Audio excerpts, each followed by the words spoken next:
Our second day in New York City. Ito yung araw na pinakahihintay ko na pumunta sa Ellis Island para makita ang Statue of Liberty.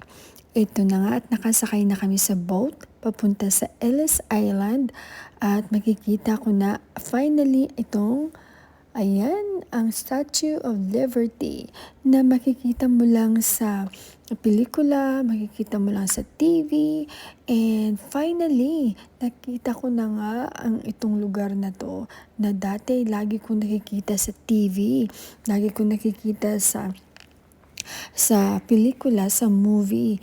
At ito na nga, ayan, at napakaganda naman talaga ng New York dahil ang skyline nila at ang kanilang place dito ay napakaganda. Ayan, at kami ay nag-enjoy dito. Itong mga lugar ng New York City ay napaka very history. Ang history nila ay kumbaga noong panahon pa kung bakit nagkaroon ng Statue of Liberty, talagang maganda ang history ng New York. At yan nga dahil simbolo ng kapayapaan, peace in New York City, hindi lang sa New York City, sa buong US. At ayan, sa loob ng Statue of Liberty building at nalaman namin na ang lugar na to ay isa sa mga pinaglalaban ng mga noong unang panahon pa para magkaroon ng peace dito sa US.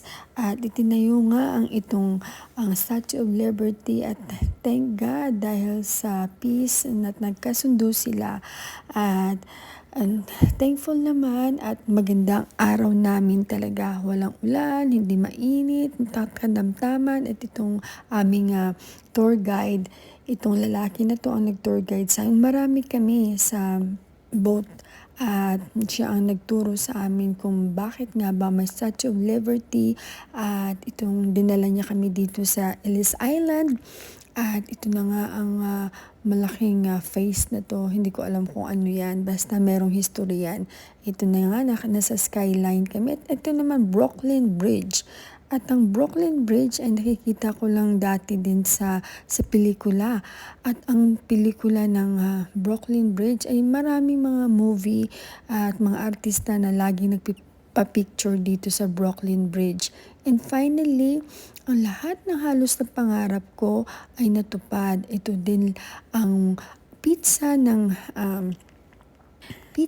New York. Talagang masarap ang pizza ng New York at well-known ang New York sa paggawa ng pizza. Lagi mo makikita sa mga restaurant o pumunta ka sa mga mall at nagsasabi doon na New York pizza.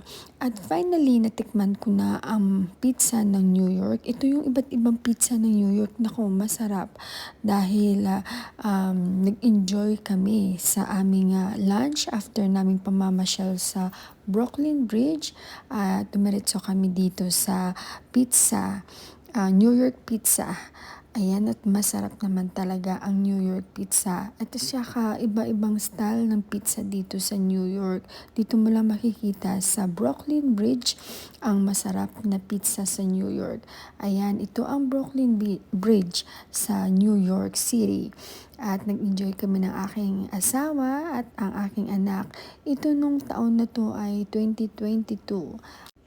Of month of August to celebrate our wedding anniversary, our 14 years wedding anniversary. Ito nga, nag-enjoy din si Mami at sumakay kami ng aking anak sa carousel. Siyempre enjoy din ang Mami at saka yung baby. And ito yung aming boat na sinakyan. Thank you for watching. Hope nag-enjoy po kayo.